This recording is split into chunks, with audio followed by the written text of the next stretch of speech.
to potentially partner and hopefully educate or bring awareness about healthy lifestyles and healthy eating in the San Antonio community. I plan to attend the business school at UT and hopefully earn a degree in business. And while I'm there, I'm hoping to implement my project or my app on campus and make a difference not only in San Antonio, but as well as the Austin area.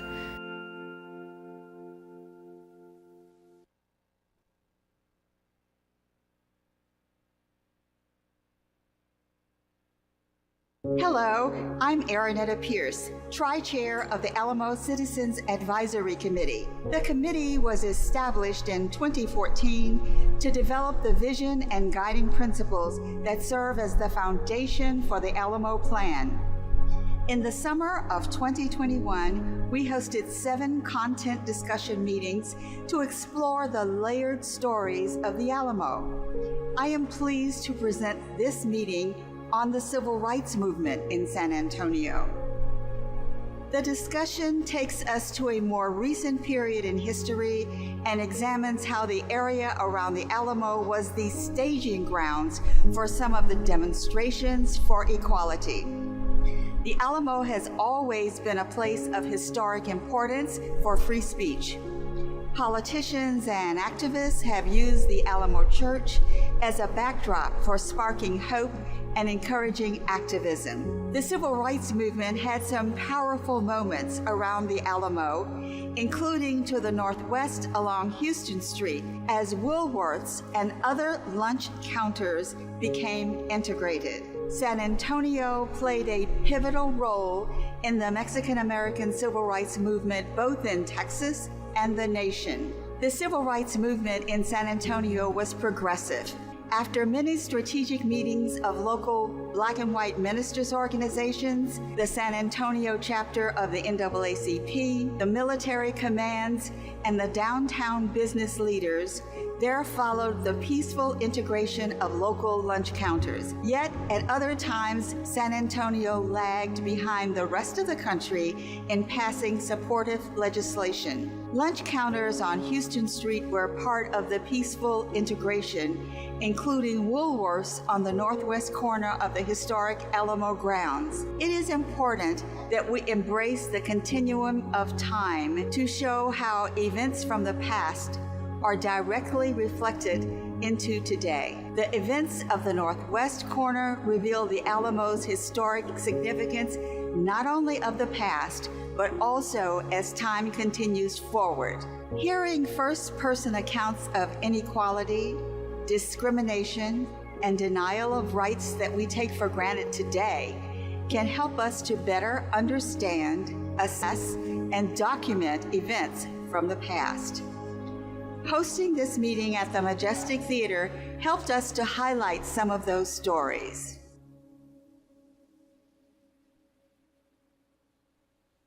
Good evening and welcome to the Alamo Citizens Advisory Committee Content Discussion Series. Tonight we are here to talk about the Civil Rights Movement. Thank you for joining us, and we'll begin with a welcome from Emily Smith, General Manager of the Majestic Theater, and Doran Fine of the Las Casas Foundation. Good evening. Welcome to the Majestic Theater. We are so happy that you're here with us this evening on the Majestic stage.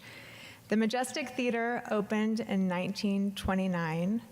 It is an atmospheric theater designed to transport audiences to a whimsical fantasy land.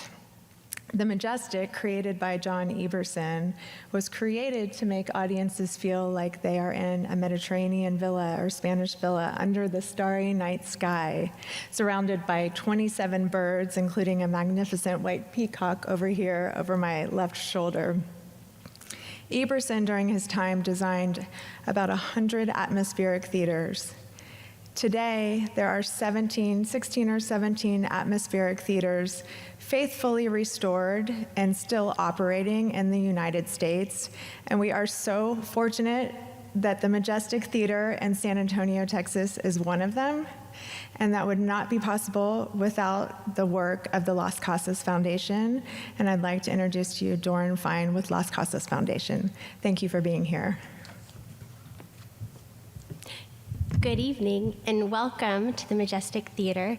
Las Casas Foundation was founded to restore this beautiful gym of Houston Street in San Antonio, and our Las Casas Foundation's mission is to develop the performing arts through education and scholarships and restoration and preservation of historic theaters.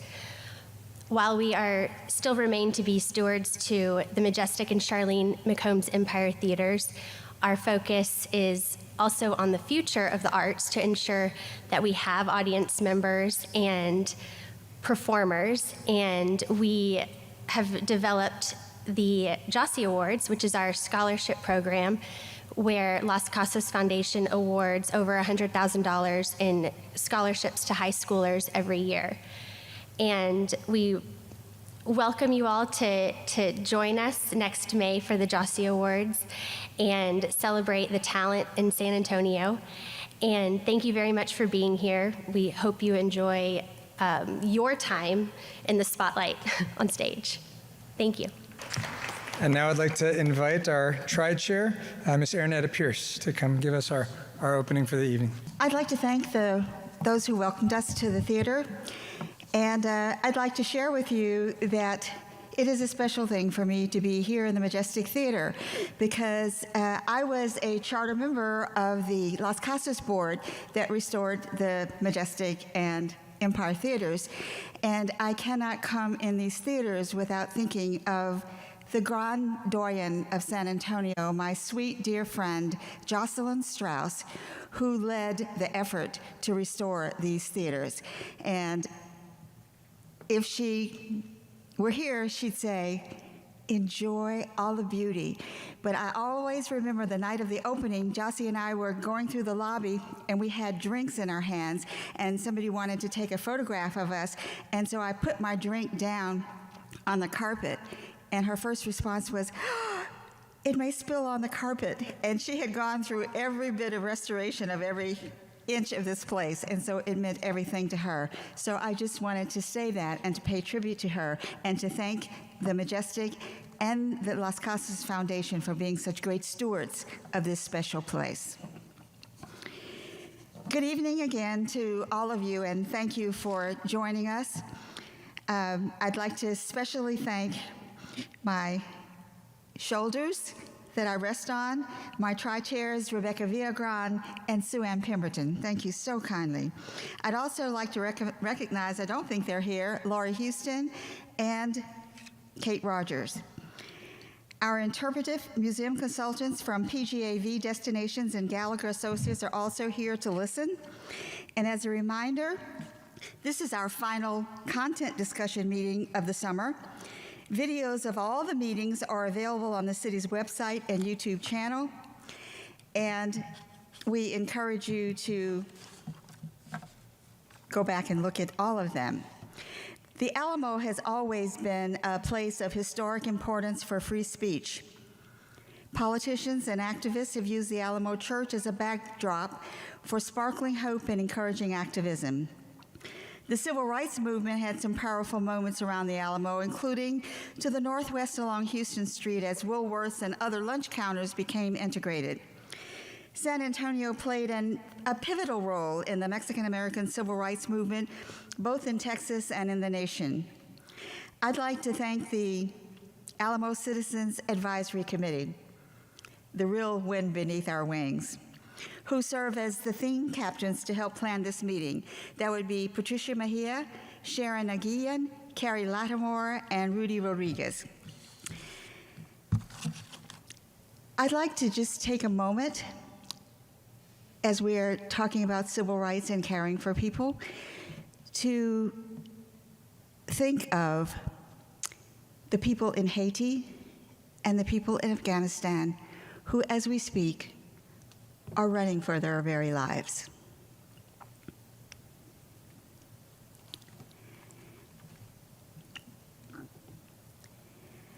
I have prepared comments for you. However, I don't know how many of you were at the program this morning for the groundbreaking. Could you raise your hands? Great. I had planned to be there, but I was feeling a little unwell later in the evening last night, and I decided I needed to save my energy for this meeting because, as you may or may not realize, some of these sessions are a little challenging emotionally as we go back through everything and study everything. So I wanted to be ready. And then I got a call after this morning's session program of concern that there were only 3 African Americans in the audience this morning at the Alamo. And I also heard Commissioner Rebecca Clay Flores. Thank you. That's number 1, but I promise you there'll be more. Francisco is holding my back. And I heard her on NPR as I was driving downtown, and she was commenting on that absence today. And the fact that we say we're going to tell all the stories, and yet where was the diversity this morning? So I wasn't there. I would have been there. I would have been number 5. But it's something to think about. When we say we use the Plaza, we do this, we have to stop and think that we does not mean everybody. And it's so ingrained in our lives that we don't realize it. But I implore you to think. To my prepared notes, finally, and I'm on time. I'm going to try to be on time. Civil rights are an essential component of a democracy. They are guarantees by the powers of the state to equal social opportunities and protection under the law, regardless of race, religion, and other characteristics. For example, you are guaranteed the right to vote, to a fair trial, to government services, and to a public education. I am an American citizen. Like generations of Americans before me, I am required to pay taxes and obey the laws of the United States of America. But imagine that for as long as I can remember, there have been numerous assaults on the civil rights of Black people and Latina people in San Antonio, particularly the right to vote. Through the brief advances by African Americans during the Reconstruction that ended in 1877, the onslaught of devastating prohibitions for African Americans have been consistent, compelling, and relentless. One after another, they have compounded our difficulties to live. Consider the institution of forced labor, which came right after Reconstruction. That was when African Americans were imprisoned for minor infractions and then forced to work wherever they were assigned. Then there were the Jim Crow laws, there was redlining, and the separate but equal doctrine, particularly notable for the inadequate funding for safe and well-equipped schools for Black students. You can even compare the seating in the upper balcony for Black people here in the Majestic Theater that included a back entrance and a ticket counter off the College Street with the seating for white patrons in the orchestra and mezzanine. Definitely separate, but definitely not equal. I mention these examples to underscore the apartheid-like conditions under which Black people lived in America until the beginning of the Civil Rights Movement. Separate water fountains, separate restaurants, eating places, and transportation places, and if at all bathrooms, they were separate. The bus boycott initiated by Rosa Parks in Montgomery, Alabama, and then the sit-in movement are prime examples. High school and college students across the South were taught and rehearsed in the principles of nonviolent demonstration so that they would not react violently if they were spit on or cursed by white people while sitting at the lunch counters, which happened in my hometown. These were simple acts of defiance, the sit-ins, but they also inspired major evolutionary changes in access, opportunities, and civil rights for African Americans. These simple actions, the sit-ins, led to additional demonstrations of nonviolence such as freedom rides, marches, and boycotts. In my native Nashville, college students and the community opted not to shop downtown for new Easter outfits. There were no such things as shopping centers in those days. And the boycotts lasted many, many months. The subsequent loss to the economy caused the main department store downtown, it was called Harvey's, that would be the equivalent of our Joskies, closed down within the year. Because not only did African Americans not shop downtown, but others did not want to be caught in what might have been unpleasantness, so they didn't go at all. Today, it is because of the pivotal reforms that the civil rights movement produced that we meet today to discuss their impact on both the Latina and the African American community, and to assure that this movement is not only remembered, but enshrined. I apologize for taking those minutes to do this off of the time schedule, but what we are doing is an exercise. What I am saying is a plea for life, for equal life. We have two outstanding expert speakers to speak to us tonight. Both of them I've known for a long time and watched them in their professional lives.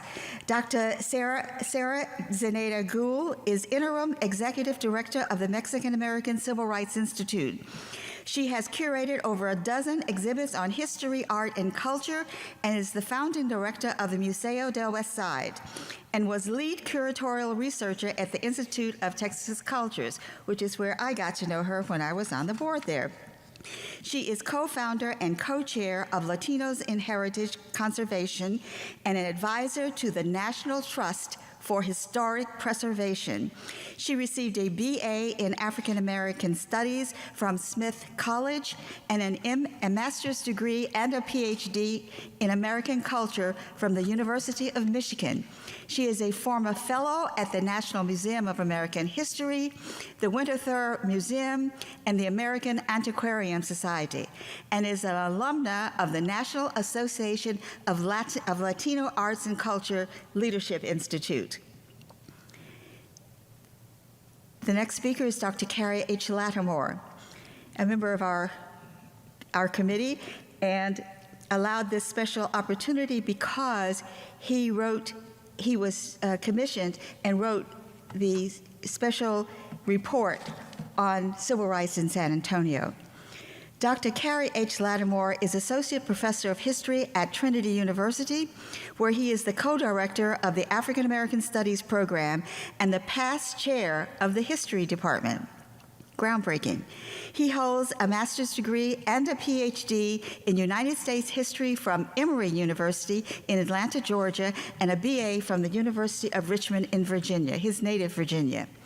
A specialist on African American and Southern history, Dr. Latimore is particularly interested in the construction of African American communities in the Reconstruction and post-Reconstruction South.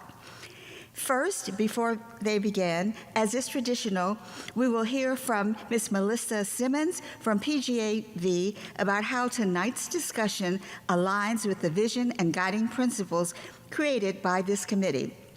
We will proceed after Melissa with Dr. Gould and then Dr. Latimore, and we'll take a break. Thank you very much. As we embark on our 7th and final content discussion tonight, I wanted to reflect on our past discussions and the compelling histories we have heard. Looking back, we have talked about the Alamo in the context of 6 different lenses, some focusing on a specific period of time and some spanning many different eras.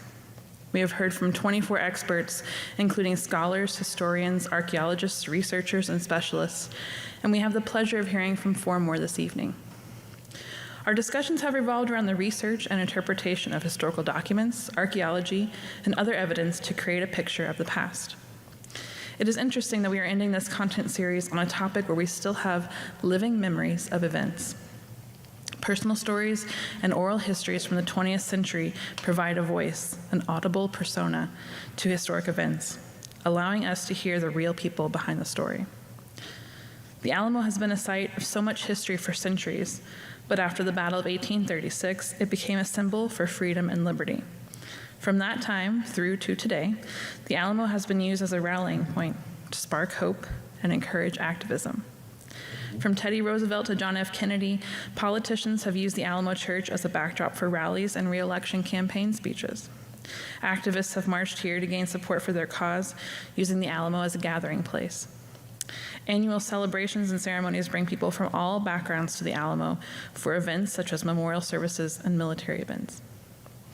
Bringing these stories to light will enable us to present the Alamo in the context of today, showing how the accumulation of history has led to the Alamo becoming the shrine of Texas liberty. We must expand the narrative to include the many voices in Alamo history. As one of our vision statements articulates, we need to include and interpret the diverse cultures that contributed to the story of the Alamo area through meaningful and memorable experiences for visitors. If we have learned nothing else from these discussions, it is that history is complex. As we look at the continuum of time, we can see that events are connected throughout history and into today. Including living memories of events from the past century brings the story into the present and looks at events that happened within the Alamo site in the recent past, adding yet another element to the history of the Alamo. As we discuss tonight's topic, we can keep in mind that this history will help us to engage local residents and visitors in ways to personally connect to the Alamo area experience, as stated in the vision and guiding principles. Now I'd like to introduce Sarah. Thank you so much for having me join you tonight. Tonight, I'm going to address how is Alamo Plaza relevant to Mexican-American civil rights history? The story I'm going to share with you is not a dramatic story of demonstrations, protests, and boycotts. Rather, it's a story about belonging in a city of our ancestors. As I'm sure you all know, when the Spanish founded San Antonio in 1718, for them, it was little more than a Catholic mission and frontier military outpost, albeit located in an area that had been inhabited for 10,000 plus years. But that's another story. The settlement was far removed from the bustling urban life of Mexico City and frequently struggled to convince indigenous people to enter and stay in their new mission, as well as to convince citizens to permanently settle here. Spanish society was quite stratified along caste lines. So for people of lower castes, meaning people of any kind of mixed racial heritage or with little to no financial prospects, a move to San Antonio could lead to opportunities for advancement that were inaccessible in more desirable locations like Mexico City, Querétaro, or Saltillo.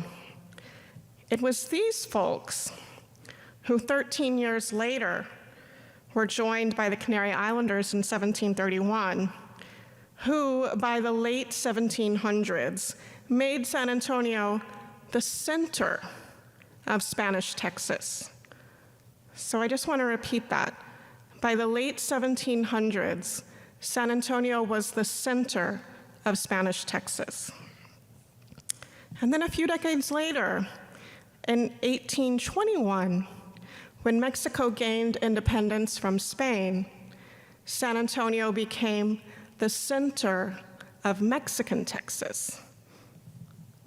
15 years later, following the defeat of the Mexican army at San Jacinto and Texas's independence from Mexico, people of Mexican descent, whatever side of the Texas Revolution they may have been on, found themselves systematically disenfranchised.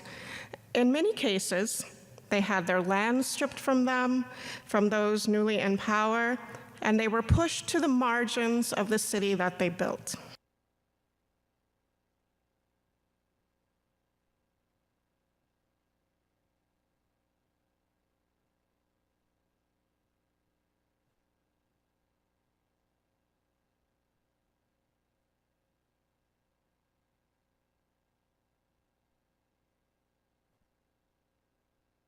The history of segregation in San Antonio is a little different from the segregation patterns in, for example, the Deep South.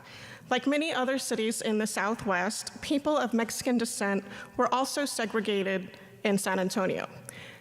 Indeed, in the early 20th century, racial deed restrictions common to central San Antonio meant that places like the West Side or the East Side were home to Mexican Americans, African Americans. In the West Side, you had also Lebanese, Syrians, some Anglos.